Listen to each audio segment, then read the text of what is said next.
Ladies and gentlemen, filmmakers and moviegoers alike, welcome to this week's episode of Critically Casual. I'm your host, Srekcuf5, and joining me as always is DorkyDev. Say hi, Dev. Hello. That's not hi, that's a hello.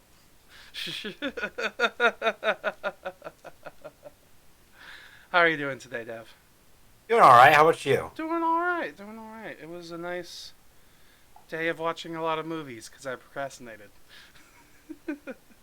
Fair enough. Yeah, so there's that. So, do you have anything you want to say or do before we hop into this week's movies? Not off the top of my head. No? Alright, cool. So we're going to hop into this week's show, which I have masterfully titled Chadwick Boseman, because it's Chadwick Boseman week. Ha ha ha. I'm so clever. Chadwick Boseman. Ha ha ha ha ha. Because we're watching The Kill Hole in 2012, and then 21 Bridges, which came out a couple weeks ago, but we're just now seeing it. And Was it a couple weeks ago? I think about 2 weeks now at this point. Came out. No, it came out November 2nd, 22nd. 22nd. Okay, so a little over a week ago. Yeah. Okay, so yeah. Those are our movies for today. We're talking about the man who goes by Chadwick Boseman, and I got nothing else really. So, time to start talking about movies, I guess. Yeah. Movies. All right. Yeah. All right, we're talking about The Kill Hole, movie 1. So. So, if you don't mind, something that I might start doing is, if you want, I can say director, writer, and budget. Did you buy things to like Mojo? No, but it's on there for the most part. Mm-hmm. But you know, it's if you want. It's something we could talk a little bit about. Like, I don't think it's overly important on many things. For this movie, I did actually want to bring up the budget a little bit. So if you have that, could you tell me what the budget for this film was? Well, it was directed and written by Misha Webley. Mm-hmm. And the budget was only about $3 million estimated. Mm-hmm. So that's a pretty low budget for a movie. I mean, it's still $3 million. But most of that went to, I'll probably say, music and acting, you know, like the talent, probably directors and things. Because this movie was pretty minimalistic. Like, when I first pitched this movie, I didn't realize how much of a drama it was. But it was a lot more drama than it was thriller. And I still really enjoyed it all the same. Like, it was a different movie. When I went to rent it on YouTube, you know, they play an ad a lot of times. Mm-hmm. Watch the ad. It looked like a movie that would be on, like, Mystery Science Theater or, you know, theater mode. Like, from the trailer. It looked like a bad film. Wasn't that? Like, there are many things. Like, there's not much in this movie that really sticks out to me by any means. Like, none of it was super, ooh, ah, or, like, none of it was really captivating, except for the acting. Like, I felt, especially the acting done by my IMDb was apparently closed when I did. God damn it. 1 second. By Troy Kittles? Yes. The other guy. The one that he was sent to hunt, yeah. Yeah. Yeah, especially done by, isn't that Tory Kittles? Tory Kittles? Sorry, my dyslexia kicked in. Okay, I mixed up an R and an O. Alright, my bad. This is the kind of stuff that will never make you a caster, my dude. So? I'm trying to be a caster. It's okay, I guess. But and it would make me a great caster because it would be hilarious and people would love it. People want to know the information of what's going on, not to be entertained. I'm just kidding. Let's go on. It's like, oh, that's our approach of this show in a nutshell. Dev's here to entertain and Steven's here to inform.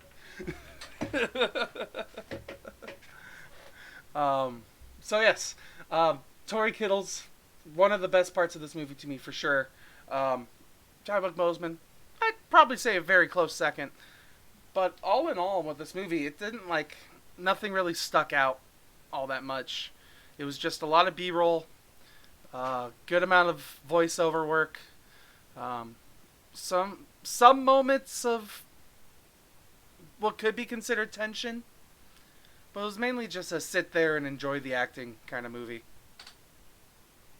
Lots of Oregon, of Portland cityscape, and a lot of Washington nowhere area.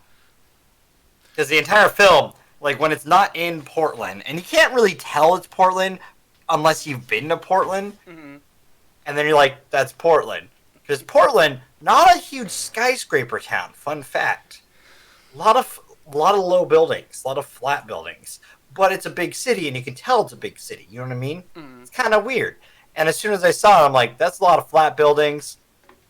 Wonder where this could be. And then I saw, we go to the other location, which essentially is hey, here's Mount Rainier and Mount St. Helens.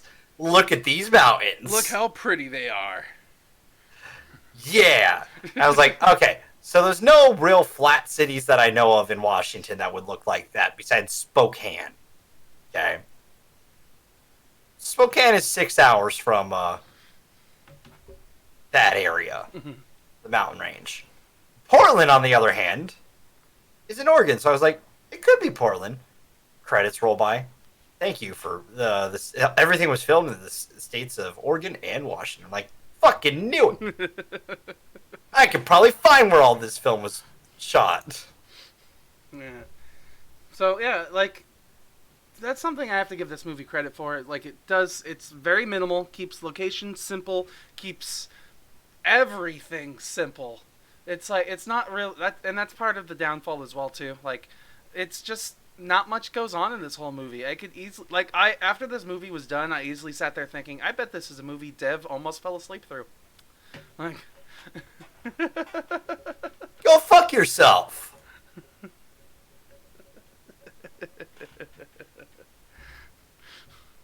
That really that offensive to you? Yes! That's the worst insult I've slinged at you in a while, huh? Yes! That was not the I don't usually fall asleep during movies. No. Only movies I've ever really fallen asleep to, and it was only recently, was goddamn fucking, what was it? What did I fall asleep actually in theater for a little bit? I think it was a bad film, so it didn't matter. Yeah, I forgot the name. I know which conversation you're talking about because Was it Terminator? Yes. Okay. No, I was awake through all Terminator. It was... It was before that. But I remember me making fun of you for sleeping then, too. But I didn't miss anything. No, it was very not important at the time. I remember that. And I was also running on pretty much no sleep. So, there's also that factor. Things like that happen. Mm-hmm. And they're allowed to happen. Oh, goddamn. I'm trying to figure out what was... But what I was getting at basically is just, I thought this wasn't going to be a movie that would be entertaining enough for you sometimes. We've watched some movies when I was I fell asleep during Maleficent 2. Okay. Fuck you. Okay. Still, either way, what I was trying to get to is less that I thought this was just going to be a movie that you wouldn't like because it's not... How do I say that it's not in a mean way, honestly? I'm not trying to be offensive here. I'm just I figured... You're doing a really poor job of it. I realize that. Because you do realize a lot of my favorite films are... I don't fall asleep during The fucking Exorcist, and The Exorcist moves at a snail's pace. Mm-hmm. You fucking dick. Still, it's just, this didn't seem like a Dev movie to me. So it's alright, we're going to have a conversation. I really enjoyed this film. He was bored, and I'm glad to hear that. Go fuck yourself. Thank you for changing my opinions. I'm glad my rage broke this. I'm so glad my rage broke this. Fuck you. God. So, have anything else you want to say about the movie? Fuck you. All right, we're gonna move on to our next. No, we're not. I enjoyed it. I liked all the acting. It was good. It was slow, but like in a way that made sense. It wasn't exactly 100% coherent on everything, but also at a $3 million budget, not a huge issue. I think like it's a very indie studio film. It's a Sundance kind of film that we'd see.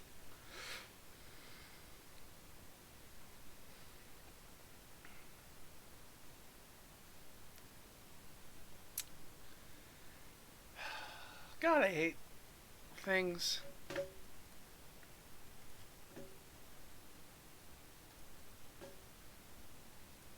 Hello. I hate Discord. Fair. I hate my computer too, but I think it's not really your computer. I think it's mostly internet issues. probably. But yeah, it's I hit a lag spike. Everything recovers except for Discord. And That's fair. What were you saying? One, only movies I've recently fallen asleep to was Maleficent 2, and that was, it took the movie 45 minutes to do something. And I fell asleep in that 45 minutes. Okay, that's fair. That's completely fair, given that I was running on very little sleep. Two, the other two films were Phantom Menace, which I fell asleep, funny enough, in between the pod race and the Darth Maul fight. Oh, you mean the boring part? The part that you literally, you kind of watch and nothing happens. It's like, okay, is this supposed to be exposition or is this filler? I can't tell. Like that whole segment there. And funny enough, during Revenge of the Sith, when the same thing happens. This movie, I had plenty of sleep. I watched towards the tail end of my night, yes. But it was an entertaining film, Steven. I'm glad to hear it. It's a thriller. I love the Mission Impossible films. I love Exorcist, which are more thrillers, sir. So, excuse you. Because usually who picks the thriller films?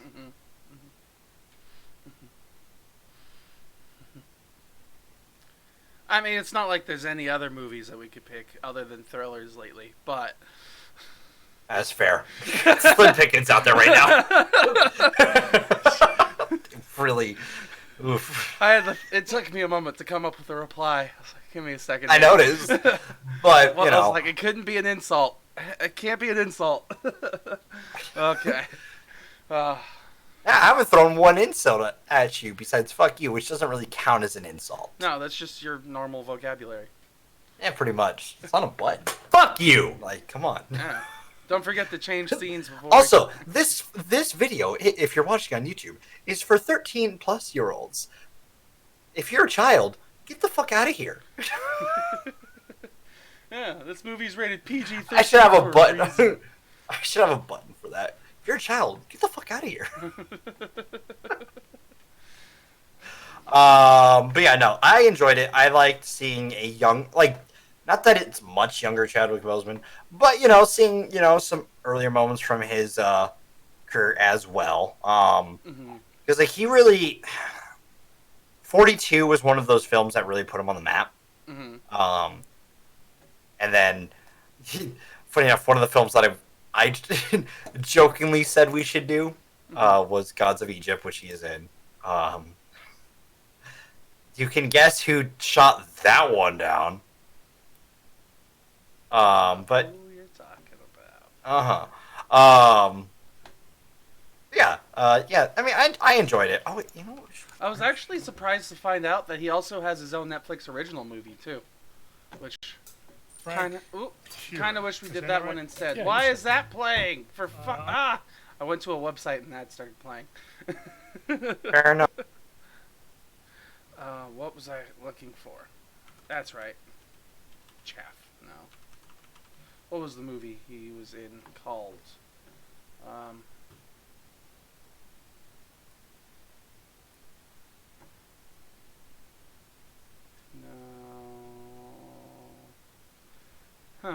can't find it now.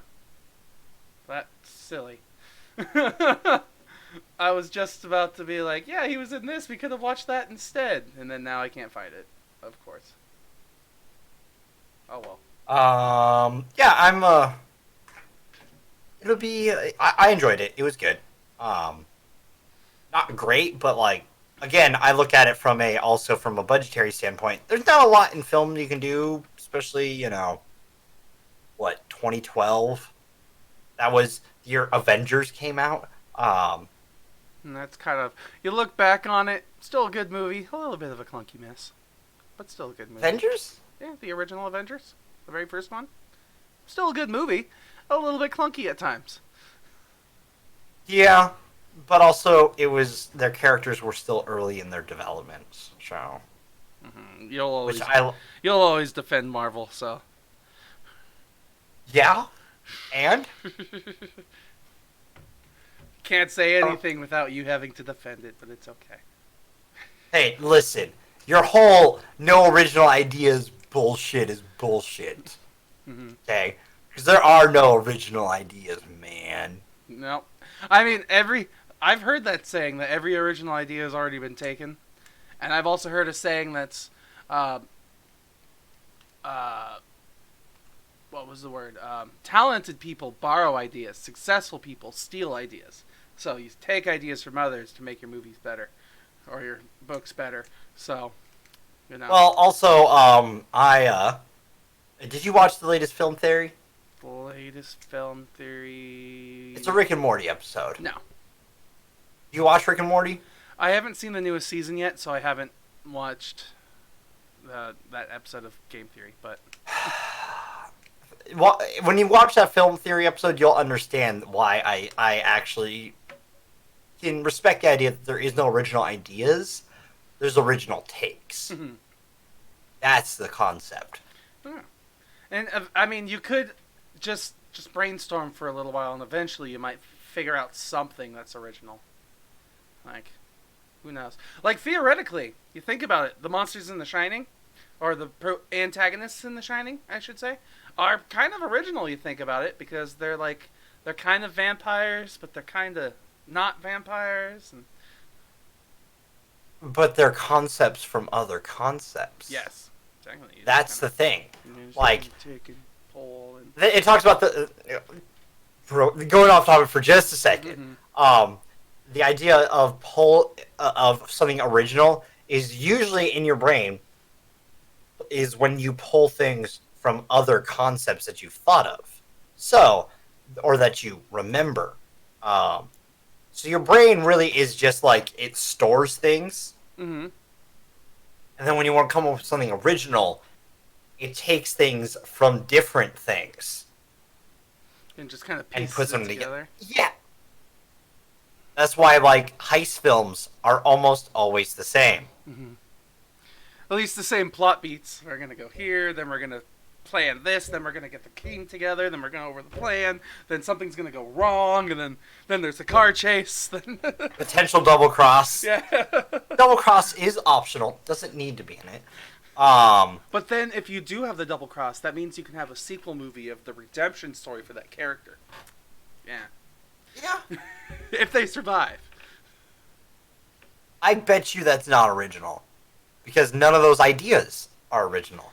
Detective movies, vampire movies, and prostitute films have all been done. Pretty Lady, Twilight, and 21 Bridges. See, when I think prostitute, vampire, detective, I lean maybe towards Batman. He's kind of a prostitute at times, just whoring himself out to all the women out there. I think... who's the other... Never mind. There was another character that I had, but it literally slipped my mouth as I was about to say it. Blade? Yes, that was another one I was thinking of for a little bit. He's a vampire who detects things and could be a prostitute given time. But the idea is that, like, you can create an original concept or original take, but the ideas that make it aren't really original. You know what I mean? Because everything comes from something. Mm-hmm. So there's always an influence. But I will So. still be mad at it if I could directly place where it was influenced by. Which I shouldn't be able to. I'm not very well cultured. So You weren't mad at Joker for being obviously a sort of sketchy wannabe. I was cultured in that one instance. And you were fine with it? I mean, comparison to other superhero-related films, it was different. So yeah, I liked it. I'm fine with different. It's all randomonium. Anyways, Mm-hmm. it was a good film. I enjoyed Killhole. Yes, good movie. So, Dev, if I were to give you, say, like, I don't know, 10 popcorn kernels, how many would you give to Killhole? Solid 7. Solid 7? Okay. Yeah. Okay. Not bad. But I personally would probably give it just a 6. It's not bad by any means. It's definitely above average. Just not super amazing either. So, yeah. There you go. Killhole. That's that movie. We're moving on to our next film. Movie 2. The one we all came here to talk about specifically. 21 Bridges. Which, after getting out of the theater and watching it, the concept behind it seemed a little cooler than what we actually watched. You think? Especially because they do that stupid, like, gimmick where they try to up the antics by putting on a time limit, but it doesn't really matter. It's not, Yeah, the time limit kind of sucked. Yeah. Diffuses situations. I will say, though, I think my biggest problem, and we'll get into it during spoilers, though, is the ending.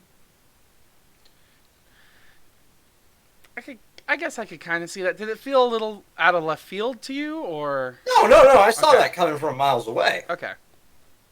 It just... The movie's a slow burn. Yes. So you get to that point, and you get to where, like, the main story ends. And then they do that little added-on story that feels like it could have just been a sequel. Honestly. I guess technically they could have done that a little bit, but I would have rather kept it with the one movie as is and with the tacked-on ending that they had, only because they alluded to it a little bit throughout the whole thing. Yes. And then... But the resolution to that is too fast. I don't think so, though, because I don't feel like there's enough there, honestly, to do a whole other movie. Bet. I mean, maybe if the next movie was like, sorry if that sounds terrible, but my mic was messed up there.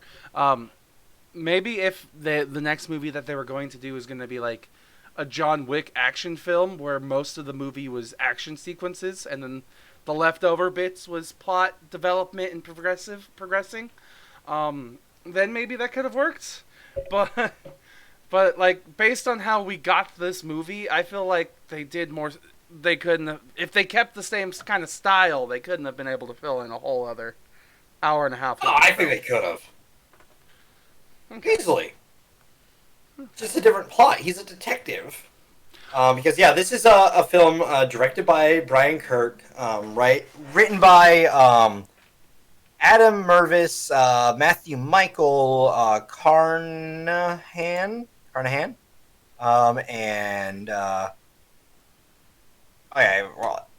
those are the two. And it had a budget of estimated $33 million. Quite a bit more than the other movie. About 11 or 110% more money. That's a lot. Right? Yeah. Yeah? No. That's about. I was about to say, because that's 100 times as much money, not 100. Yeah. 150 would only be like 9 so million. That's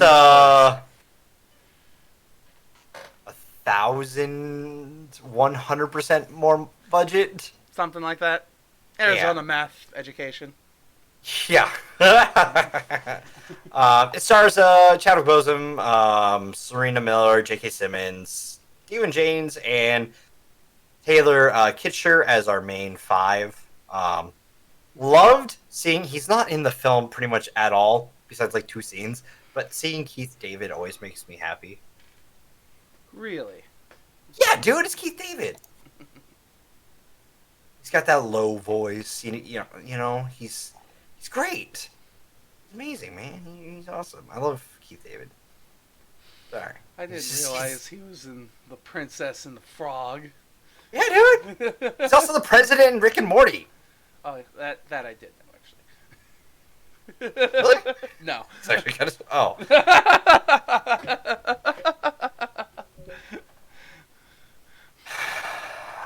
I hate you. Well, do you remember the... I don't know if you remember it. I got to see what year it came out. Because I was really into this. He's also... David Anderson. Mass Effect. Oh, okay. It's like, I know that name. Why do I know that name? He was also in The Cape. I'm trying to see what year that was, because I was really into that. Yeah, The Cape, 2011. Yeah, he's got that voice when you hear it. It just, it's low, and it works. He just talks, and I could sit back and relax. You know what I mean? Mm-hmm. I know what you mean. Yeah. It was nice seeing him for, even if it was just 2 scenes, he's in there. But like, I don't know. It's this film. This film is good in my opinion. I actually really enjoyed it. I think its biggest problem is that there's not enough balance to the 2 plot lines, which is why I feel like the second plot line is rushed at the end. Mm-hmm. Okay. Because that should be because the entire time he's doing an investigation into what's happening while also hunting this person down, which that part, if you're going to have both these in the same film, extend the runtime 10, 20 minutes, shorten that plot line by 10 minutes, and I would be better with it. If we want both these plot lines in the same movie.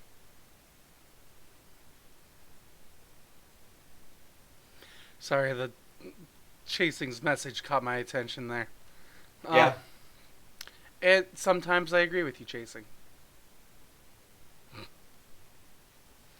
But I guess that's possible. For me, like, I was more conflicted about their, like, I'm not necessarily their pacing per se, but like the tension and emotion throughout the movie.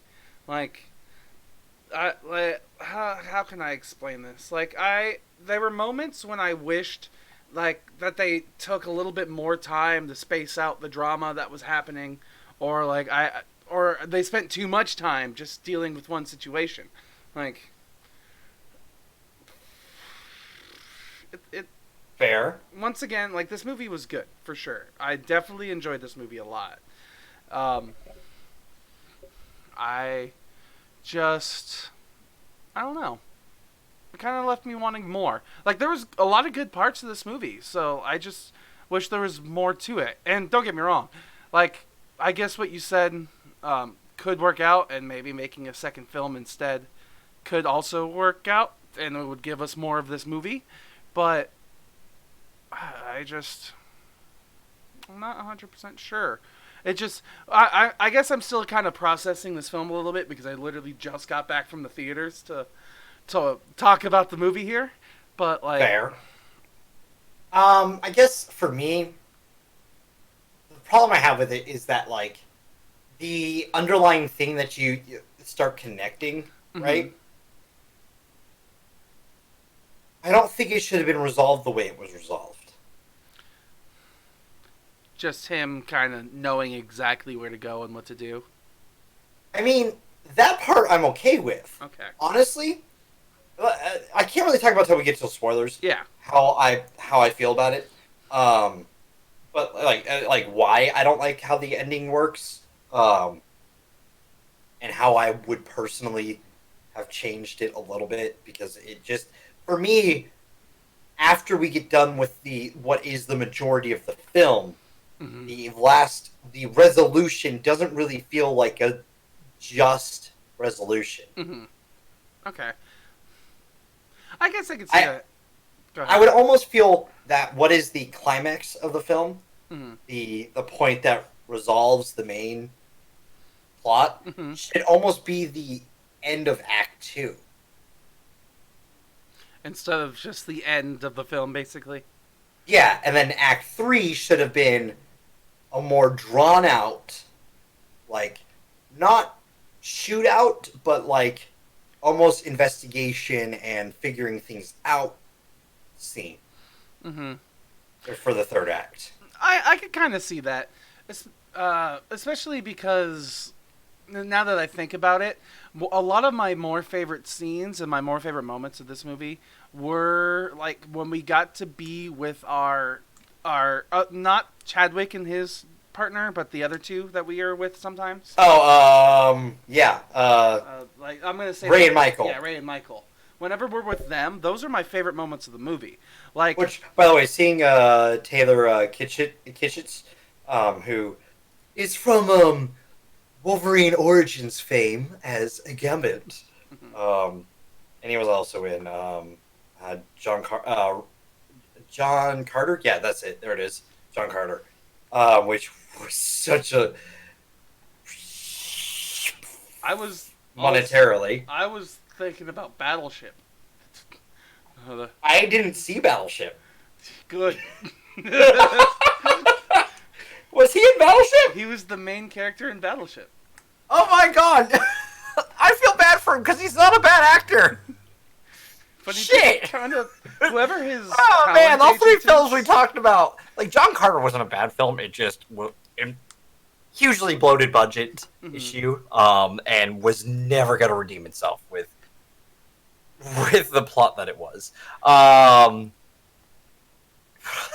X-Men Origins and Battleship. My god, that poor man. Yeah, I feel like he just had a really bad agent for Yeah. like a couple years, and then he finally decided, you know what, fuck this, sucks. I'm gonna do other stuff. Fuck you. Fuck you, man. I'm out. Shit sucks. Because he did a great job in Torn and Bridges. Like, my god, like him and Stephen James were awesome in this. Yeah, Like, and like, I like both of them a lot. yeah, and like even though they in a way were the bad guys in this movie, like I couldn't help but relate with them in so many ways. Well, I mean, not really relate to them, but like I felt Empathize. Yes, I empathized with them far more than I did with Chadwick and like all the things that he ended up going through with his character as Andre. Like their situation that they found themselves in definitely had me more captivated, especially because shit just kept happening, man. Like, Oh yeah, dude. if the movie was more for them from their perspective and like just more backstory behind those characters, what led them to doing what they ended up doing, and then as they're trying to figure out each step of the way and like all the tension that it could provide to them, like I felt like that would have been a better movie. But Chadwick Boseman, This movie needed to be a little bit more Marshall, if I remember correctly. It's called with Harrison Ford and Tommy Lee Jones. Ford and Tommy Lee Jones.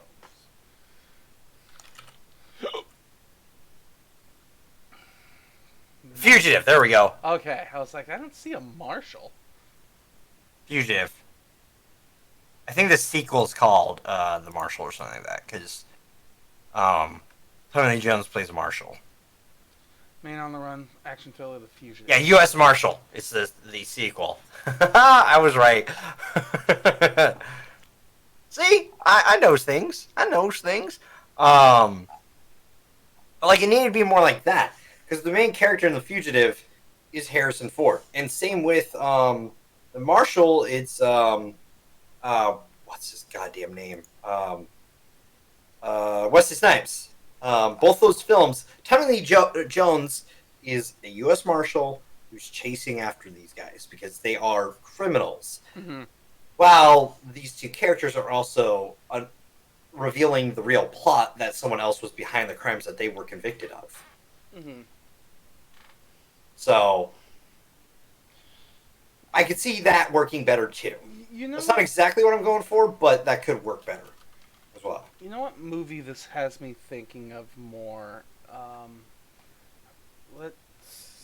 I can't remember all the. What the fucking goddamn it? Why am I? Is it The Departed? That's what it is. I'm thinking where Matt Damon and Leo, where they are like undercover for the double agents for both sides of I feel like doing something like that could have been interesting too. Yeah, maybe. Problem with it is it's not. You would have to set it up more. I guess ultimately, what they did here with this movie is they set up a couple of different things and just kind of let them all not really settle, you know? What did you do, Dad? My bad. Yeah. Hi, sirens. That was an ambulance, right? Yeah. High pitched. I think high pitched is ambulance. I don't remember, honestly. But what I was getting at is just like Chadwick Boseman in this movie was just too prepared, I guess. Almost like there's just almost no way he couldn't figure it out, except. I mean, I guess I don't know, like. You didn't see him figure it out as much. I mean, there were certain scenes where you saw him figure it out, but and those scenes were great, mind you. Like him walking in on one of the scenes where a cop shot one of these people, and he figures out the crime scene. Oh yeah, figures out how many people were there, and I think I know. I like the one where they're at the little bar right after they're called, and everybody. Yes. Yeah, that's what I'm talking about. Okay, yeah. That bar scene shows his intellect. That's a great scene. Another great scene, even though it's towards the end, is the train station. Oh yeah, when they just pause for a moment. Yeah, where he pauses, he figures something out. He gets an inkling for something that he starts to think about because it's been bothering him for at least 20 minutes of the film. Mm-hmm. He's trying to figure it out. How did this happen? There's no way they could have done that. But instead, he figures it out. He gets a detective's hunch, and he follows through with it by being stealthily, and it shows his intellect in the situation. That was a cool scene. I was like, God damn, that's good. Unfortunately for me, there was only 10 minutes left of the film, and we didn't get to see that continue. Mm-hmm. I think that's my problem with it. There's a really good detective film in this, and there's a really good John Wick style film in this, but they don't mingle. They can mingle if you have more time. Yeah, now that you mention it, now that I think about it, I almost feel like the ending we got could have been the same up until the fight, you know? Yes. When he's face to face with the guy. Yes. That's where we could have stopped, and then it could have moved on to a different. Yeah, that's exactly my thought. Shorten the movie a little bit in the front half, or extend the movie on the tail end, and move what happens that gets us to that point to the end of the second act as the pinnacle moment that changes our hero to have to do something. That's the reveal, you know? Mm-hmm. That starts Act 3. And Act 3, the climax could be a shootout of some sort. Where, you know, the everything that happened kind of happened similarly, and then the resolution is, maybe a court case at the end. Mm-hmm. That would be a good resolution. That would be a good showing the end, the epilogue part. That's how I feel about it. Like, I think that's my biggest problem is that, like, the plot of the film up until the hour and 25-minute mark just gets thrown out the window. And then the last 10 minutes of the film are what is supposed to be our resolution, and it's almost a 3-act thing. You have a resolution, second act, third act with climax, end. All within the span of 10 minutes. I could see it now. Mm-hmm. I get you. So, then are we complaining that I guess overall the writing is what's lacking here? Yeah, maybe it's the writing. I don't know. I don't know what the problem. It's just kind of a pace issue. Like, the movie should. I honestly don't think there's too much movie for an hour and 40 minutes. So is its problem. Is it tone then? It's a tonal issue between what kind of mood they're setting between it being an action film or a detective film? It would probably be writing. Would probably be the closest thing we can blame, because it would be kind of a pacing issue. Honestly, they should have asked for more time. Mm-hmm. Like 10, 20 minutes more on this film. That could have definitely cleared up the ending a bit more. Yeah. Because that would have made the that would have put the technical climax of the film more the end of the second act, and that could have made what was our supposed resolution of the film a third act. And that would have been fine. Okay. I would have liked that better, personally. I think that weird that this is the most like in-depth like film conversation we've had in a very long time. Which most of the films lately have been just. I was about to say I really enjoy this conversation we're having right now. Same, because we're actually this film and don't get us wrong. I think we both enjoy this film in a lot of ways. Mm-hmm. Absolutely. It's a good film. There's just a lot that we can unpack from it. It's not just goddamn fucking last month's movie lineup. Mm-hmm. Which was a lot, which surprisingly was a lost cause partway through. I'm just going to shake it off and just forget it happened. Goddamn November. I mean, hey, this month is going to be pretty interesting, so. I can't wait till we get there. We have talking to do soon. We do. So yeah, I don't think it's a bad film. Mm-hmm. It just needs a little bit more breathing room, is its problem. It's like, I think I would have liked the ending a little bit more if they were a little more subtle with the hints that they had. Like, if they didn't or have something. Literally every single cop shooting every single time they saw these people. Like, I feel like it could have been, like, that could have helped portray the message of the movie a little bit better. Because even at one point, I just got mad because I was like, is this really what it's like in the police department? That they don't really, the only thing that will really get everybody drived and going is that they kill a cop? Like... Yeah, I know. There's a lot of problems with this film. But there's a lot of good in the film. It's my problem with it, because it's just like... There's a really good film in this. Mm-hmm. It's just not quite... It's muddied in the waters a little bit. It is! So, what else about this movie, then, can we talk about? Because, like, it's... Cinematography was pretty good. I thought so for the most part, yeah. One thing that I definitely enjoyed was just their use of the lights with the police lights, honestly. Like, it wasn't honestly amazing or anything, but most of the time when I see police lights in a movie, it's just too dark and the reds and blues are everywhere, but just too overpowering. But this was just kind of nice subtlety where, like, even... It's like it's an actual city? Yeah. With lights? Mm-hmm. And even just... I mean, it's all kind of silly stuff too, like just placement of people sometimes. Like we could have a conversation between our two characters of like what Andre and Detective Frankie Burns.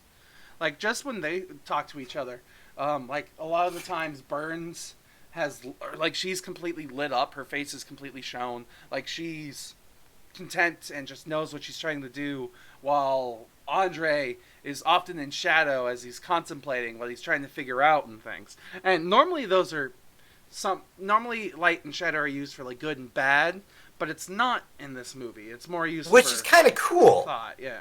I do like that because now that you point it out, I do realize that because she does know what she's doing, Mm-hmm. while Andre is much more being a detective. Mm-hmm. So that is also some good film work right there, too. The other thing I liked too was that like the action scenes were shot really well, in my opinion. Like one of my favorite scenes is the stairway scene. I'm not going to give away what happens, but the way that's shot, where it just kind of it's one of the characters, other character, over shoulder, one character, over shoulder, and it's building and building and building and building that tension, because you know they both know where they are, but they don't quite see each other yet. And then there's the tension break and resolution of that tension. Fucking fantastic. That is some Wild Wild West, like, straight up spaghetti western tension right there. And I loved it. That moment, I was like, loved it. So, for the most part, like, I like the action the way it was shot. Like, in those scenes. Yeah, I would honestly say, like, once again, the action was done pretty well. It wasn't overly shaky or anything. It wasn't too chopped up by any means. It had its moments that it needed to breathe, and it also had its moments where it just sat on one frame and it just grinded in and just like, you're like, oh my goodness, what's going to happen? So the tension moments. Yeah. But like at the same time, they didn't really do any like, it's hard, like, the closest term I could think about it is not quite like camera foo, but like, they didn't really do anything super amazing with the camera. It was all simple camera. Well, it was grounded. Yeah. Is what I'll say. Everything. It's a very grounded reality film, so I'm not going to expect anything crazy. Yeah. From the action, but I'm going to expect it to at least seem realistic. You know what I mean? Yeah. And from that perspective, I think it does a really good job of how when the firefights happen, they feel like real firefights. I guess, if that makes sense. So they don't feel like they're just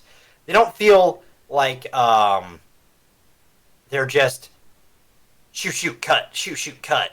It's mostly like you get a lot of drawn out like someone moving from cover to cover scenes, if that makes sense. Like not quite John Wick levels, but like as realistic as someone who isn't a goddamn League of Assassins motherfucker would do in real life, I guess. You know what I mean? I mean, speaking of which, I did like that they kind of did one thing. Like I was thinking, there's a moment in the movie where there's like a standoff between a wall, and I was like, I wonder if they're gonna do the go low thing. And then they did, and I was like, hey, movies are learning. So. I don't know. Now people in those situations aren't going to know where to shoot. Yeah. Do I go high or do I go low? I always go low, right? That's just the answer. Yeah, maybe. I mean, but are you going to stand low or are you going to stand high? What are you going to do? Well, even if you're standing high, if they shoot low, they can shoot your legs. Yeah, but they're shooting your legs, not like anything vital. You know what I mean? Yeah, but if they shoot your legs, then you have a lot. Your dexterity falls quite a bit. Yeah, but if they're low and you're shooting low, but you're standing and shooting down, you hit more of them than they hit of you. It's all situational. It really is now. Now, these films have changed the game of how you shoot through a wall. Face Off, when we watched that, can't happen that way anymore. Because now it's like, are you standing at my dick? Are you standing at my face? Where are you? Which I heard vaguely that potentially we were going to get another Face Off. Which Oh would be yeah, we really talked cool. about that a while ago. I can't wait. Yeah. Vaguely remembered it. Can't wait.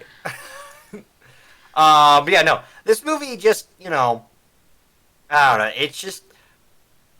It's a pacing issue, which comes down to not having enough time and just not moving the plots around to fit the time limit you have, which makes me think there was a bit cut on the floor that could have made the film feel more balanced. That's how I feel too. Like, there's probably at one point in there they decided there's just too much going on in this movie, and they cut more out on the cutting room floor. That'd be my guess. Yeah, that's the only thing I can explain it with, which kind of sucks, but it is what it is. So, yeah. Other than that, I think also acting-wise, this film is really well acted. Oh yeah, absolutely. Acting in this movie is 100% up there. Still, my favorite has to be Stefan James as Michael. Yeah, no, he does a fantastic job. Chadwick Boseman's good. I have to say, acting-wise, I think I prefer Chadwick in the other movie, honestly. Like, just more happened with him. He had more to flex with his acting talent compared to this I think, movie. again, this movie, compared to the... I would compare it more to, Fugitive and Marshall, where, like, Tommy Lee Jones is technically the protagonist in a lot of ways. Mm-hmm. It's almost dual protagonist in this film. Because you have Chadwick Boseman and Stephen James both being the protagonist in situationally, perspectively, they are the protagonist. Because you get that, like, something's not right in the situation. And Chadwick, I think the problem is that, like, again, if this movie was just a little bit longer and that second plot had a little bit more depth to it, his character would have more depth. Because, again, one of the problems I have with that resolution is the action he takes. We don't see him deal with that. Because that would impact a character of who he is. Yeah, I feel like we definitely should have seen more after the very end of the film. Like, more resolution at the very least, because his character, I think we have... I'm not going to go too much into what I have to say here because it's pretty spoilery, but, like, based off of what we know about his character from the very beginning of the movie, the ending doesn't feel finished, I guess. Like, there should be ramifications. There should be questions. There should be anything, and we don't get to see all that. It's just like, It feels like it's supposed to be wrapped up in a nice, neat little bow, and it's not. No, I think the biggest problem with this film is its ending.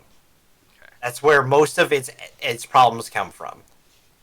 It either would be needed that you cut that a little bit, extend what happens through the film a little bit longer, make a second film, or shorten the main plot a little bit, make that your second act endpoint, and make the third act what is the ending.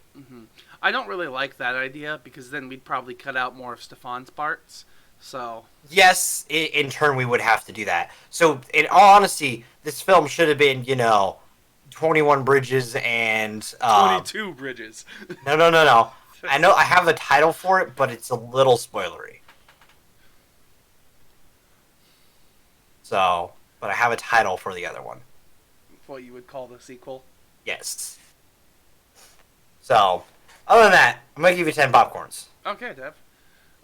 Using those 10 popcorns, I will give this movie 7. 7.5. Okay. I was like, it was almost a 7.5 for me, but not quite. That's fair. So, yeah, good movie. Definitely would watch it again if I had the time, for sure. It's just I would definitely say it's worth at least a rent. At least one viewing, worth it. Or even potentially, if you do like it, digital purchase. That way you have it anywhere. Have it on there. You're just looking for something to buy or just to watch. Yeah, throw on bridges. I don't know if I can recommend a theater experience for it. There's nothing super special about the theater experience. Not unless there's like subtle details and Easter eggs that we missed, but I doubt it. Yeah.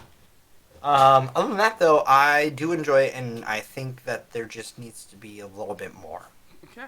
So, with that in mind, can you hit the spoiler button so we can discuss why we think Let's there's get more? ready to spoiler! Alright, anybody who doesn't want to have 21 Bridges spoiled for them, because we're probably only going to talk about the key plot points of the film at this point. Yeah. So, yeah. Not like normal times when we'll talk about random things halfway through that griped us, but... No, this is going to be, because the thing that gripes us is the end. Yeah. So to set this up, we do need to, like, literally spoil everything. Mm-hmm. Pretty much. Yeah. So, the trailer reveals a little bit of this, but there is the B plot is that there's some dirty cops. Yes. So, like, what I was thinking is, if we do this as a 3-act structure, one film, okay? First act is kind of what we got, right? Which is the beginning of the film happens, the cocaine plot starts. We get through, like, pretty much the start of the film, the beginning of the film is pretty much the same up until they get to Audie's place. Okay. Ray and Michael. Because around that time is when Adrian and Frankie get to the bar where the one dude's shot. Yeah. Where, what's this character's name? Bush is shot in the face. Because at that point, Andre's character is already on to something. Mm-hmm. Yeah, he's already starting to connect the dots a little bit. Yeah, because he had already started to see that there were some dots wrong. One, as they point out, who goes into a place to steal 300 kilos of unrefined pure cocaine and only takes 50. Mm-hmm. God, that's a lot of fucking cocaine. Jesus. Two,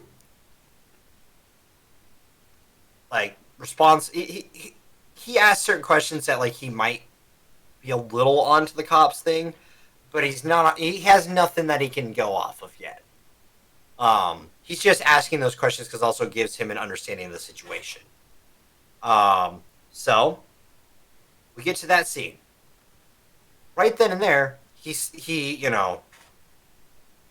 notices that these two did something really fucking stupid. One, they placed a .38 revolver next to this dude's, not even next to his hand, next to his shoulder.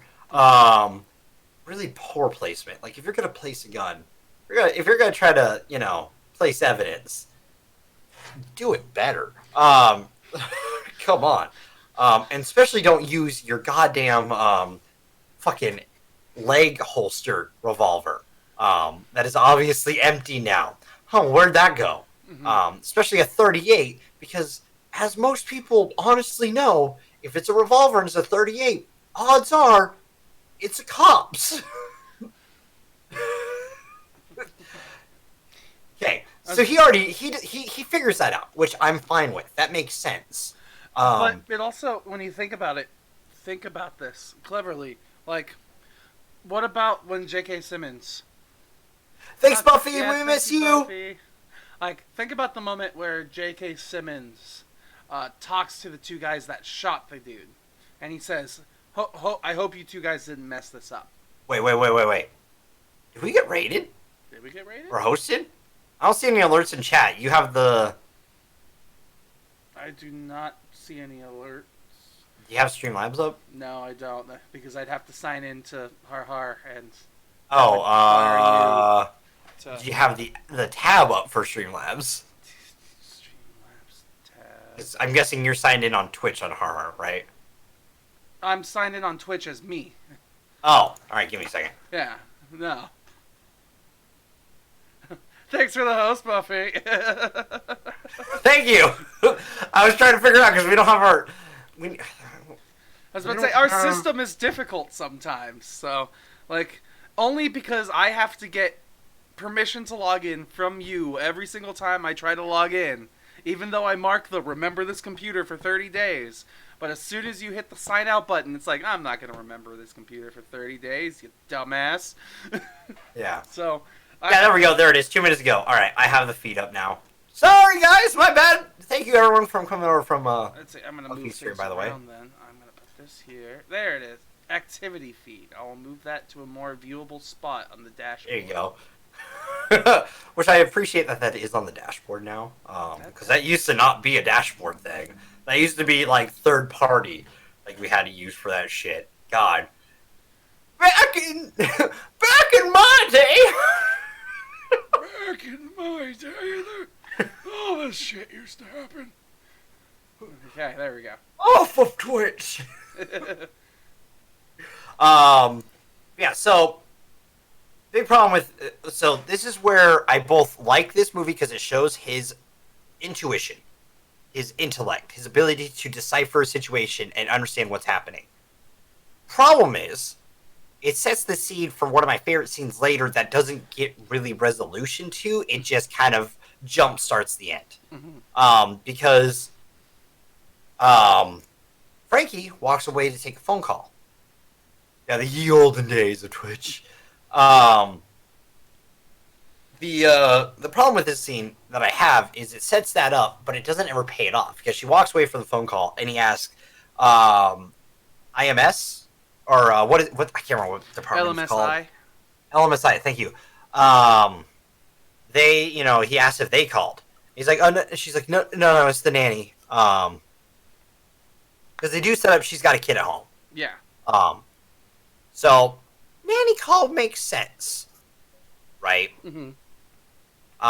And then during all of this, Ray and Michael Ray freaks out for a second, nearly shoots Audie, but Audie's like, bitch, please. Everyone else, Michael and Audie, are like, bitch, settle the fuck down. You're freaking out. Yeah. Because it finally, like, his character's been calm and collected up until this point, and I think everything that's happened has finally cut up to his brain. And he realizes that if he doesn't have what he's handing over, the money, to get transferred into accounts, they're fucked.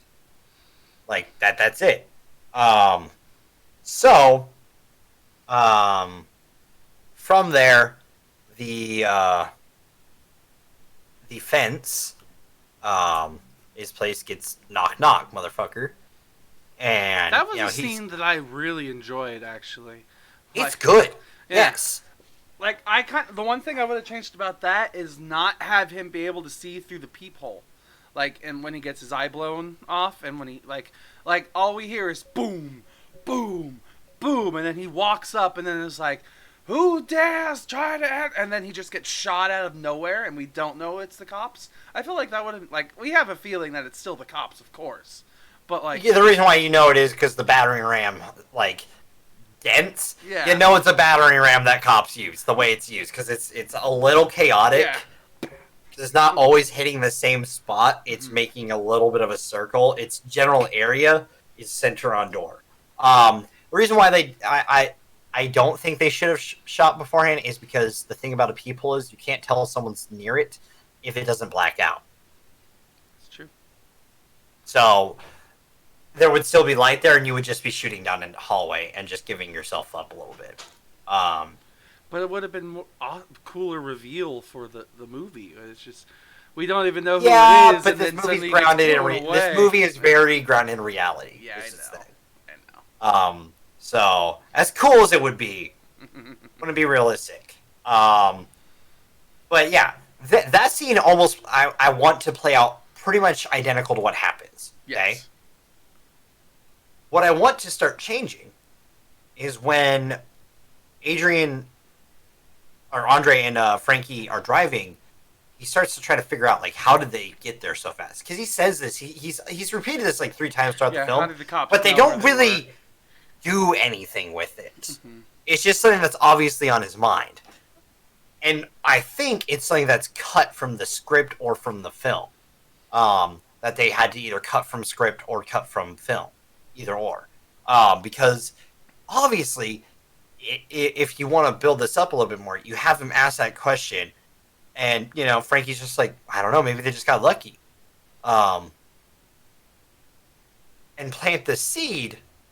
She's obviously deflecting what's happening here. Mm-hmm. Because the other thing that happens during these scenes is when Ray and Michael get out through the roof window, and Audie is on the floor after bleeding a lot.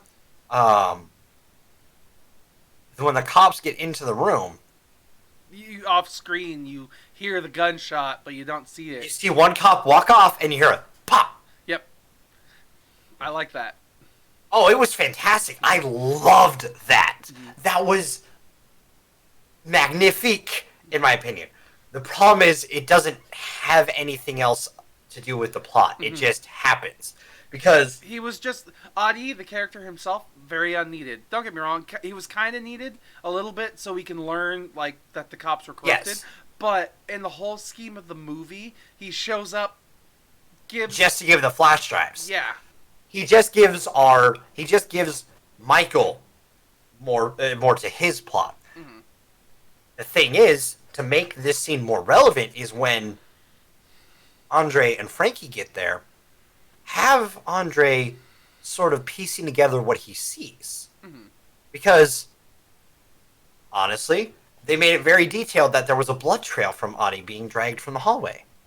They made it very detailed that he had been shot in the face through a very gnarly scar on the side of his face. Oh, yeah. Damn. And a lot of stuff like that. There's a lot of detail that a detective would be looking at. So, have him start figuring out what happened here, right? And then have him talk to Frankie. Mm-hmm. And see if Frankie sees what happened. And if Frankie starts saying stuff like, well, I mean, there's a good chance maybe these two, they're killers. Maybe they just killed him too before they got out. That way, it doesn't quite confirm that she's in, right? Mm-hmm. It still makes her look... No, listen. For me, she's that's not just there. Not subtle. And, for me, one of the big complaints is that... subtle it up a little bit. Yeah, it needs to be more subtle. Okay, but you get what I'm saying, right? Do it in a way maybe a little bit more subtle, okay? But do something like that, where you make it, ambiguous whether or not she's in on it or not, right? But make it so that Andre talks to her for it. Because we know, and he's starting to figure out that obviously something happened on here. Because why would Michael and Ray drag Audie from the hallway just to shoot him in the head when they're getting shot at by cops? Mm-hmm. That doesn't add up. He's a detective. He would see that. Because we see him see that in the bar scene. We see him see something that doesn't add up and put it together. We don't get that in this scene, and that's where the movie starts to fall apart. Because all the scene is there for is so he's like, how did what's the cop's name? Young or something like that?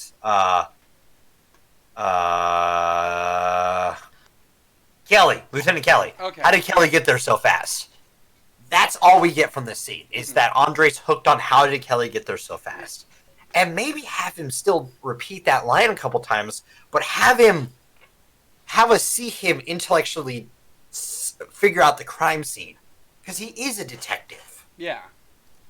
But we don't really see it. Yeah, we don't really see it. Because we see it in one scene, we don't see it in this scene. And this scene would have been even more crucial to follow that up with. Because he's got to start piecing together that there's something wrong with this department. Obviously. There's something wrong with this. So, we continue as is. Because if I remember correctly, they do the... Because the chase happens first. Right? Where he chases down Michael and Ray, and then they go back to the apartment to find Audie's crime scene. Because Ray dies, they get back there, and she's pissed off still because he didn't shoot Michael. I think now I'm confused. Like, if I remember correctly, it's go ahead. The scene the way the scenes go is there's the shootout. Audie gets shot. Andre and Frankie are pulling up, and they hear on the radio that the 2 suspects are still out there, and then they see them running in the street. Yes. And they don't call it in, right? Yeah. And they follow and they pursue. Yeah, they intentionally do not call it in because he's suspicious. Yes. I remember that. Have that scene, that scene can play out as is as well. Because that's a good scene, because it still sets up Frankie being ambiguous. She's not on one side or the other yet. You don't really know yet. Because also, in that scene, it's like, that's a mom. She doesn't want to fucking die. She doesn't want to leave her kid. She said that before. They set that up. That could just be a mom. But as we know through the film, it's also because she just wants him dead because she's a dirty cop. Yeah, there was one moment that caught me that I was like, she's being oddly reckless for just being a woman who doesn't want to die for her daughter. And it was the moment when she was chasing down Michael? Yeah. Yeah. When she was chasing down Michael in the car on the sidewalk, and then she just keeps accelerating towards him until he dives somewhere else and she crashes into something. I was like, that's not what I think a cop would be doing right now. Yeah, no. That obviously... Yeah, that's one of the subtle things that I liked, honestly. I almost want her character to almost stay exactly the same. Because her character works as ambiguous. That's a good plot line. Because the person we're supposed to trust isn't the person we can trust. That's cool. So, they do that, they go back to the apartment, he figures out the crime scene, but he doesn't tell Frankie what happened at the crime scene. He wants to see what she thinks. Because she is part of the 85th. And if he's starting to suspect the 85th, he doesn't know if he can fully trust Frankie. So he sees what she sees. He wants to see what she sees. So she pieces together the evidence as best she can. Or is willing to. We don't know. Keep it ambiguous. Keep her character ambiguous, but have him decipher the crime scene. Cut a little bit in between here and there, right? In between here and when they get to the train. Yeah. Cut a little bit of that. Okay. Just so that the second act is still a little bit shorter. That way when we get to the third act, which, let's say the second act ends where it does still, okay? Or let's say where Michael gets shot is now the end of the second act. Okay? Okay. The flash drive thing happens, all that, he passes off, but he doesn't reveal the flash drives to Frankie. I mean, he never revealed the flash drives to Frankie in the movie. I know. He doesn't reveal it. He doesn't do any of that, right? He does pretty much this... The movie, let's say we cut about 10 minutes of just, nothing happening scenes, I guess, in some ways. Or, keep the same pace, but add 20 minutes to the end of the film, okay? Okay. Then we get to the scene at the train station where we see a metaphorical light bulb go off on his head. Because we see it, but it's not set up super well. Have him pull out his phone. See that he missed a call from the LMIS. Have him turn off his phone. See him turn off the phone. Because one of the problems I have with that scene is when he puts his phone away and turns, you still see the screens on. That's a problem to me. Okay. Have him do that. Have him power his phone down, turn around and be like, hey, so it's dead. Can I borrow yours real quick? Have him do that thing that he did. And have that light bulb turn on. Have him realize she is dirty. You're getting... I like your excitement, but I'm also not buying it as much as you are. You're pitching this really hard to me, but I'm not as deep into the changes. Wait till I get to the third act. Okay, speed it up then a little bit. You're losing me here. Fine. Okay, third act, starts there. It's him doing detective work, him going through the flash drives, piecing certain things that has happened involving the 85th. Okay?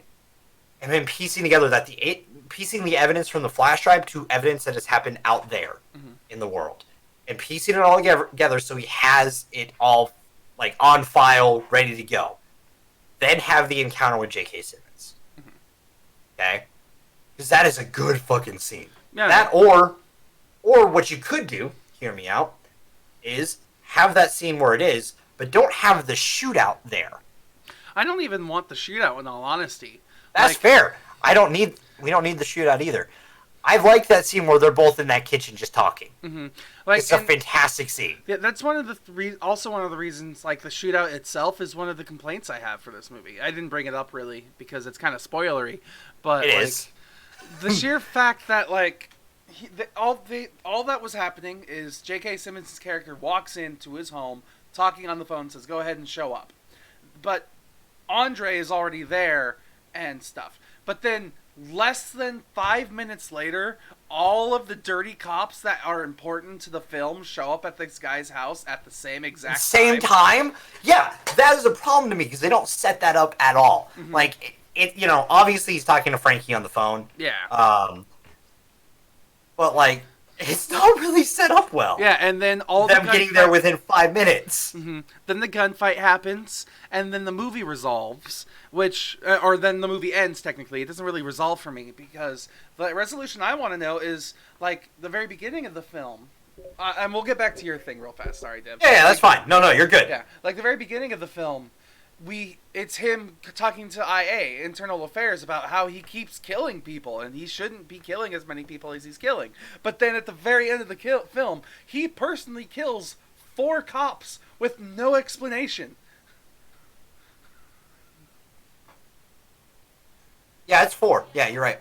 Okay. I was doing the math, just trying to remember. It was 4, because it was the 2 suits, J.K. Simmons and Kelly. Mm-hmm. And then they arrest Frankie. So yes, yeah, like, and then the movie ends with a close up on his contemplative face, which is, yeah, I guess a little ironic that I used a close up of his contemplative face as the background for the opening image, but still, it's just then it's him contemplating what's gonna go on, and then the movie ends. But like, yeah, no, and I agree, that's a problem with the film. Mm-hmm. See, I think my version of the third act fixes that. Because, yeah, have J.K. Simmons know that Chadwick knows, okay? Because then we have this guy who, almost a Walter White-esque character, who's doing wrong to do right, or that's his reasoning behind it. Yeah. Versus Chadwick Boseman's detective. And have him come into terms with the fact he's trying to bring down, essentially, an entire goddamn police district. So throughout that, you know, you see him piecing things together. Have him confront Frankie first.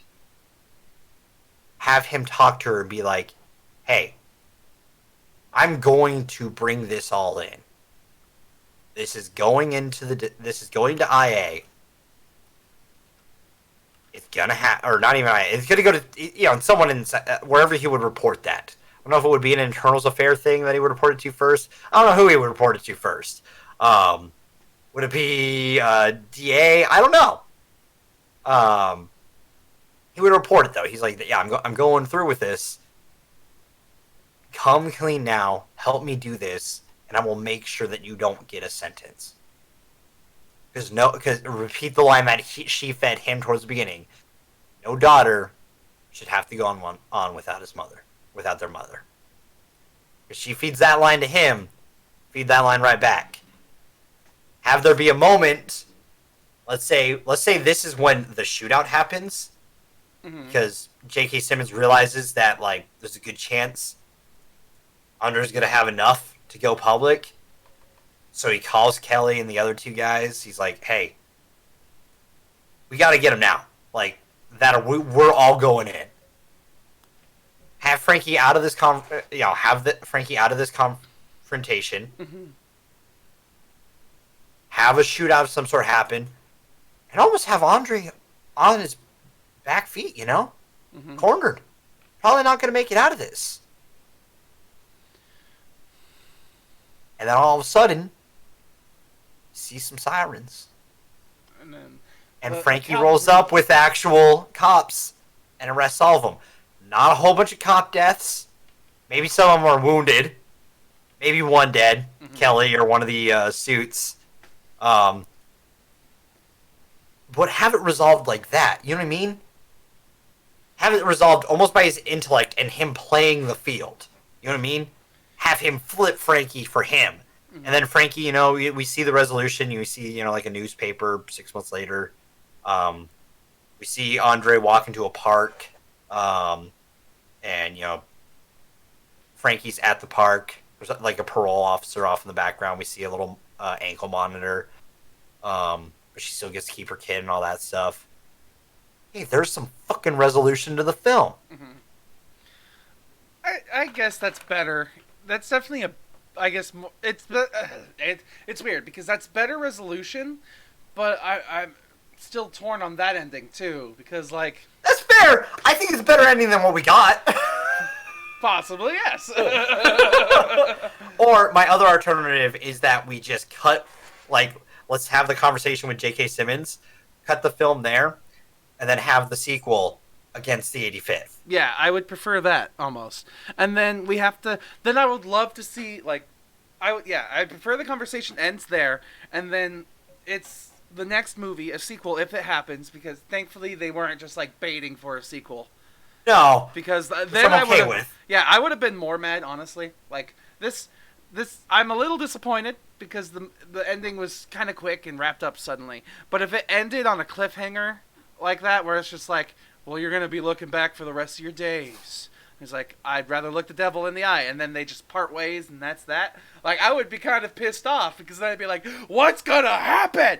I need to know. Like, so I guess and then you would really hope that. Yeah. You would hope that there's a sequel. Yeah. So I guess technically this is the lesser, like the ending that we got for me is the lesser of two evils because I would much rather have an ending that's an ending than having sequel bait. A cliffhanging sequel bait ending. Fair. My other thing to that was the title Against the 85th is kind of cool. Which is a film about him. He could even have a little bit of time pass, and he's no longer he's not a detective for the precinct anymore. Have him be a PI. I was about to say, what if instead it's not 20? Like this is 21 Bridges. What if this was 85 precincts? And it's him versus all the cops in Manhattan. No, that's not how it works. It's two words against, or not even two words then. And the doesn't really count as a word in a title, though, usually. In most cases, because it's usually smaller. Mm-hmm. Against the 85, I guess. Something like that. You know what I mean? I don't know. Someone could make a better title of it. But my problem is that the wrap up of this film is literally Michael gets shot and then we get 10 minutes. 10 minutes to wrap up this film. And what do they do with this 10 minutes? They literally just go, oh, I figured out that Frankie's part of this. I'm going to go, which means odds are J.K. Simmons is part of this. So I'm going to go to J.K. Simmons' house. Okay. Cool idea, because we get one of the best scenes of him, two phenomenal actors acting against each other. And it's, God, they are just chewing up the scene so much. It's, you could see holes in the scenery at that point. Because it's just, they're chewing it up. And it's awesome. And it just gets killed by seeing fucking Officer Kelly's stupid fucking head through the window. And we get the goddamn shootout, which lasts all of 3 minutes. Yeah, that was probably the worst part of the shootout. Was Chadwick Boseman was kind of invincible through the whole movie. He John Wicks it, dude. Yeah. He John Wicks. Before that, it's much more tactical how he does things, and he's kind of tactical on this, but also he's just really fucking lucky because there's 3 gunmen that surround him, and they just miss. Yeah. They happen to shoot the coffee counter or the what's the cupboard? They shoot the cupboard, which happens to stop bullets, thankfully. Or yeah, it doesn't feel right compared to the rest of the film. I don't know. It's too short. It's the problem with that ending. Like I said, just expend the film just a little bit longer. I wasn't trying to get out of that film. You know what I mean? That film could have gone on another 20 minutes. I would have been fine. Just, it needs to be built up different. I don't know. It's too quick of a quote unquote resolution. Mm-hmm. Like 10 minutes, yeah, is plenty of time to usually wrap up a film if you don't do it that way. It's like, it ends with Frankie walking in there after the 5-minute conversation, the 3-minute gunfight, and the 2 minutes of her getting talked down and then arrested and then film end. That's how you break up the last 10 minutes, roughly. I don't know how extremely off I am, but if I'm even slightly close, if someone goes back and we time it sometime in the future, and we time the from end of film back to 10 minutes, and it's, you know, conversation, gunfight, it's just, it's too short. It's too many things happening in too short amount of time to feel like a resolution. Because a resolution isn't supposed to have an arc within it. You know what I mean? Yeah. I mean, I just thought of something else that kind of bugged me too. Now that I think about it. Speaking of arcs, Chadwick's arc, Andre's arc, like, does he really have one in the story? I mean, Nope. yes, he learns that the 85th precinct is involved, but like him as a character doesn't really change. No, which is why also during my idea of it, him going against cops starts to affect him a little bit. You know what I mean? Like during that third act, it's like I'm known as the guy who kills people who shoots at cops. Killing Like, cops. And now I'm taking down, potentially sentencing these cops to life. In a way, Yeah. killing them. I don't. Have that affect him as a person, change him. Because, and then have him go see his mom again. And then, you always gotta stare the devil in the eye. And have that be that moment where he's like, "You're right, Ma. You're right. I've gotta do this. It's who I am." Like have him contemplate whether or not he, have like even a phone call between him and J.K. Simmons towards the climax. Honestly, I kind of forgot his mom was in this movie as an old lady. Join the club. Yeah, because it's so. I forgot until literally 2 minutes ago. Yeah, like it's so her role in the movie is so unimportant. Like she has dementia, I think, which is supposed to be like his reason behind why he's still passionate about being a cop. Because like this is where my mind went with it. Like his mom has dementia, he's a police officer, and like because she has dementia, she keeps seeing his father in him, and which happened in the movie a little bit, but like it wasn't enough. There wasn't enough there to help yeah. And then we never see her again, so kind of unimportant. So now I'm just thinking, where was the problem actually? Was it a writing problem or was it an editing problem? I don't know. I would probably lean more towards the writing. Or studio being like, hey, this has to be shorter. Yeah, probably. Or screen audiences, because screen audiences, what the fuck? Like, sometimes they're good, sometimes they're awful.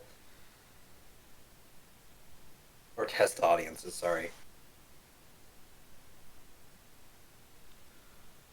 Huh.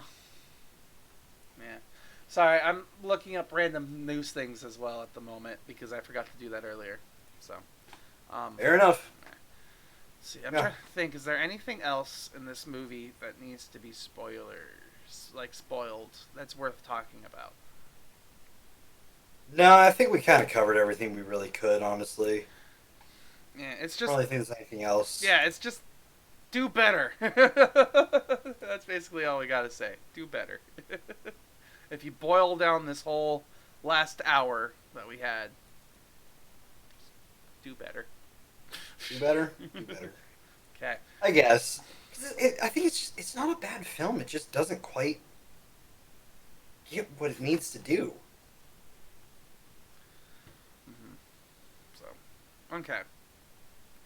News time, I guess, then? If there's nothing else we want to Sure. talk about? Alright. last segment of the day before we call it quits is our news and wrap up. I still haven't made a new poster for this month. I'm kind of getting a little lazy. So we'll just talk about what's next week, or anyways at the end of all this. But I have a couple of different things to show you here. But I also forgot what my hotkeys were. Was it this one? Was it this one? No, was it that one?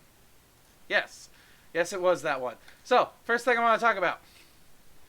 Did you know Disney Plus added stuff to Avengers Endgame? No, I haven't watched it on there yet. Neither have I, but I just saw this. And there's apparently Endgame's big Tony Stark scene was changed. I don't know what was changed, because I would rather, let's see. I don't know what was changed, only because I don't want to look into it. I'd rather experience it myself and then get angry at it later on. But, because I'll probably end up watching it on Disney Plus at some point. But, homework for this week. Mm-hmm.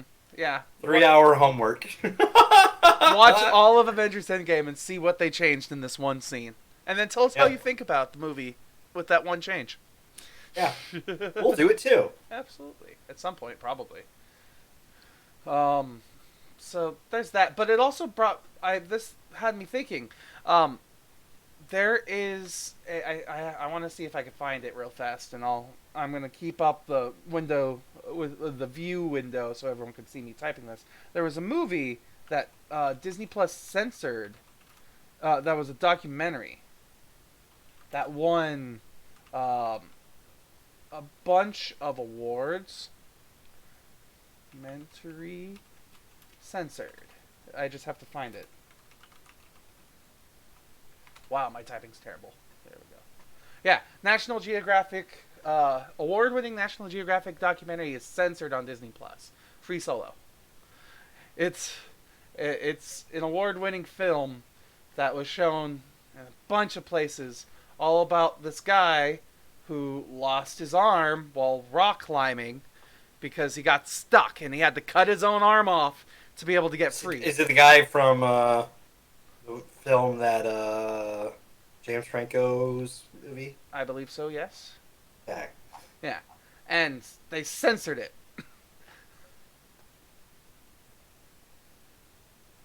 And don't get me wrong, I understand why it was language censorship. They blurred out cussing and things like that.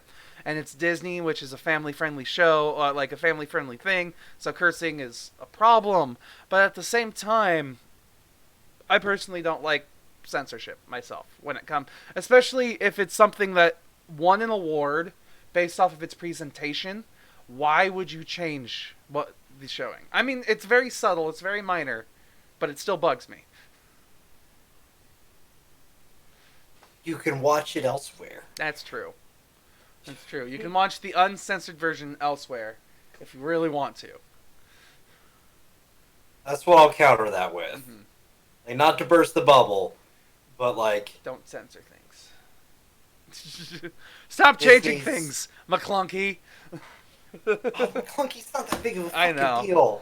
But it ruined, to me, it kind of messes up Han Solo's character. Just the fact that Han... The fact that he doesn't shoot first, it was already messed up, okay? Yeah. And then they just keep changing it. That change was done before Disney. I know. And then there's another change. They changed it the second time, but still, I don't want things to change. What other change? The McClunky thing is the second change. That's the change that Lucas did. Disney didn't do that change. But still, either way, what I'm getting at is I don't want them to constantly change and update movies just to try and make them fresh so we could have to rewatch them in some way. That's what it feels like to me. Fine. That's fine. This isn't that. No. This is them... This is so that if you want to watch a documentary with your, 7-year-old... Mm-hmm. You don't have to explain what cursing is? I mean, they already know what cursing is, but you don't, they're not blatantly just being exposed to cursing. Not that it affected me too fucking much, but I don't see it being that big of a deal, because if it was, let's say, you watched it on, I don't know, a national broadcast station. They would have censored the same things. Mm-hmm.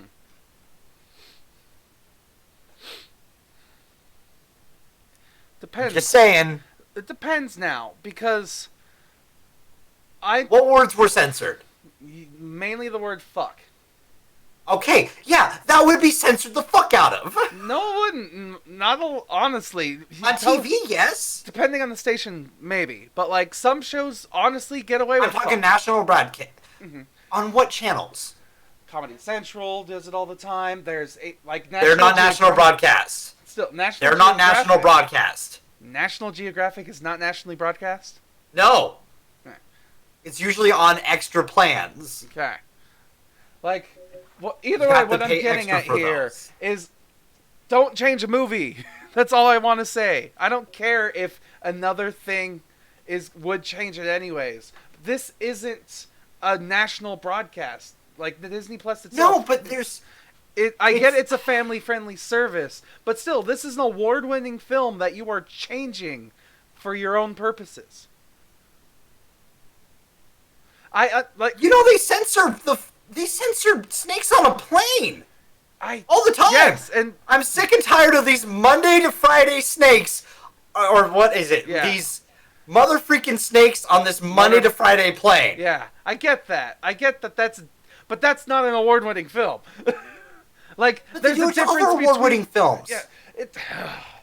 Yeah, there's a difference to me between censoring something just because you want it to be family-friendly and censoring something because how do I explain this better? I'm getting caught on my own words here.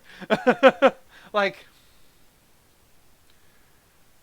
I don't entirely care too much about censoring things for live television. Like, that, I understand that has to be done because we have regulations and things. That's why, like you and me, Dev, were talking about before the podcast, they have got their people who self-regulate themselves so they don't have to worry about a government regulating them. That is true. I'm going to switch us back to this button here. I think I'm on the right screen now. But I personally think if you have to pay money for the service to use it, you should see things how they are originally made. And You gotta counter with that, you don't own the thing. I don't care. I am paying money to see this thing. I want to see it how it was made, how it was originally intended to be viewed.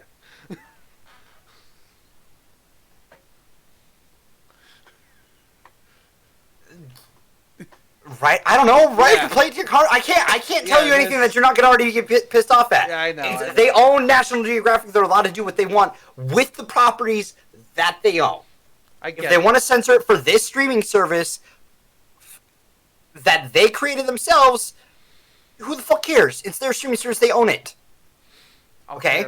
They're going to censor it. Because that way that kids can watch it. Because guess what? Disney Plus is primarily focused for to kids. children. Yes, I get that.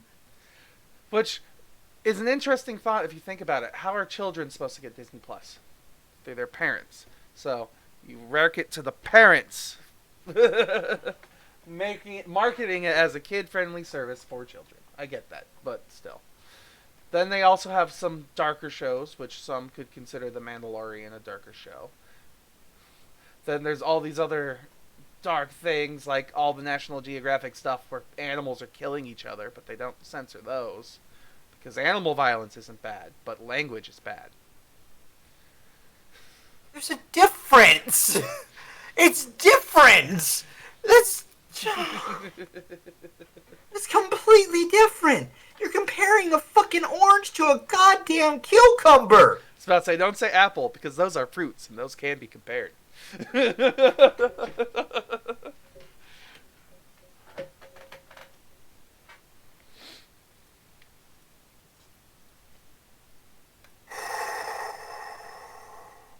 Should we move on? Please. Okay.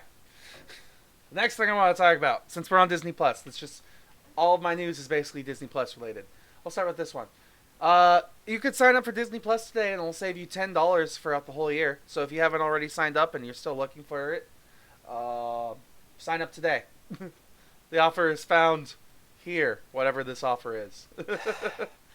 So if you want to save $10, sign up for Disney Plus today. Next thing. Here's everything new coming to Disney Plus this month. Because that's all anyone apparently cares about right now on most of the news outlets is Disney Plus, which makes sense. It's new, it's popular. I mean, you're going to what? Screen Rant and Cinema Blend? Mm-hmm. So they're just out for clicks, bro. Yeah, I know. So yeah, here's what they've got. A bunch of stuff came out yesterday. Most of this doesn't matter to me. I will, maybe the Garfield movie. I'll watch that one maybe. The rest of the stuff, like Henry Hugglemonster. Never heard of it. Miles from Tomorrowland. I haven't heard of that one myself. I might watch Star Wars versus the Forces of Evil. That's cool. There's new stuff coming out tomorrow called One Day at Disney. I'm going to assume that's a documentary. There's Thor Ragnarok coming out in 3 days, all this fun stuff. Alice Through the Looking Glass. Look at that.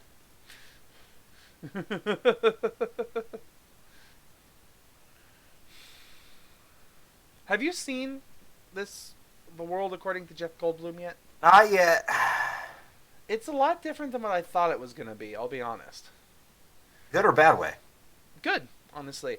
Like, I was expecting this kind of, like, wild and zany adventure, which it is, but it's a lot more educational than I thought it was going to be. Like, really, you don't say. A thing from National Geographic. Yes, I get it. Yada yada yada. Sorry, just gotta point that out for a second. Yeah, but my thought process was it's the wild and zany man who calls himself Jeff Goldblum. I figured it'd be a lot quirkier than it was. Call me pleasantly surprised, I guess. I don't know. I'll call you pleasantly surprised. Thank you.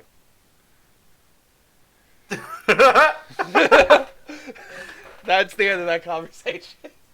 I've got. Did you hear me use your slip up on that surprise? Yeah, against surprised. I wasn't gonna call you out on it because you were right. No, that was. That's exactly. What I copied happened. you. Yeah. I copied you. So. You were right. You All did right. exactly as I asked. Thank you. Oh, Jesus. Do you have any interesting movie news this week? I mean, Chasing brought up the fact that they canceled the Gambit movie again. I mean, that was to be obvious, in my opinion. Like, we knew that was coming. There's lots of talks about Star Wars coming up soon, which, of course, makes sense. It's almost like this month we've got something like that planned. Oh, wait, we do. Because next week we're watching Not Another Teen Movie and Knives Out. It's Chris Evans' week. Wow, My that choice. Sounds like Star Wars. Shut up, I'm getting there, you piece of shit. It's the week after that. Sorry. Is our Star Wars ranking week. Where we're going to rank all theatrically released Star Wars films, because I believe, if I remember correctly, Clone Wars did have a theatrical release. I don't remember that one. I do know I saw it on TV, on, like, Toonami or something. 2008. Oh, that's the show. Whoops. The Clone Wars movie. Wow, I can't type. Yeah, 2008. Yeah, it had a theatrical release, so it counts. Budget of $8 million, $8.5 million. Grossed $68 million. Theatrical release. Says it was released August 10th. August 15th, U.S. Oh. Mine says August 10th, 2008. What source is yours? Google. I'm going off of IMDb. Do you see it on the stream? Did I hit the right button? Yeah. Yeah. August 10th, 2008. Maybe that was its premiere day with, like, red carpet. I don't know. Maybe. Who knows? Not I. But yeah, we're ranking all of them, including that one as part of it. Yeah, that'll be a fun, long Watch it yet? time. Yeah. Along with other lists. Yeah. And then December 23rd is Rise of the Skywalker. Which, please be good. You know how hard, like, the one thing that sucks about going to a really good movie theater is you can't close your eyes and cover your ears to block out trailers. So, like, because the trailers are so goddamn loud that no matter what you do, you can't, like... At least they only really use one of the trailers at the theater. They don't play all of the different trailers. Yeah, they could do that. That's very true. They just play the most recent one. No, I haven't played the recent one in my theater. Oh, okay. They usually only play, like, the first one, maybe the second one, depending on how big the film is. The third one usually never makes it in my theater. Because usually it's closer to the release date, and they're like, everyone's already decided on it, we don't need to update the trailer. And then, after probably the biggest week of our year, we got Your Choice and Cats. Which, right now, going off of the polls, surprisingly, Sweeney Todd. Really? Yeah, Sweeney Todd is ahead with 3 votes. I'm pleasantly surprised with that. Wait. Yeah, you pleasantly surprised. I am pleasantly surprised. What is happening to you tonight? I don't word. Obviously. They call me Steven, and I don't word, and, Jesus. What? Fucking Christ. You are just falling apart tonight. Fanny Opera and Rent both have 1 vote, and Cat in the Hat has 0 votes. Alright. Which, honestly, didn't expect that. Yeah. I'm actually surprised we don't have 1 vote in every single thing, and that's it. So, yay! Because of the poll I'm a part of, not a part. Like, we have 2 that are tied. Trolls. We do have a bunch of trolls, but they also do care about our opinions on films, and people apparently really like Sweeney Todd. So let's let's either enjoy or destroy this film. Oh, that reminds me. I saw something. There was news. You said Sweeney Todd, which got me thinking about Johnny Depp, which Johnny Depp apparently is making some kind of music video or something. Let me double check that. Wait a second. Johnny Depp clone. Okay, we're going down a rabbit hole here, bro.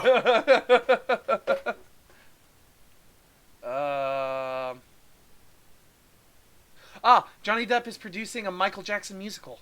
That's what it was. Doing what? He is producing a musical about Michael Jackson's glove as a blood-sucking alien. Oh, yeah, that. Right.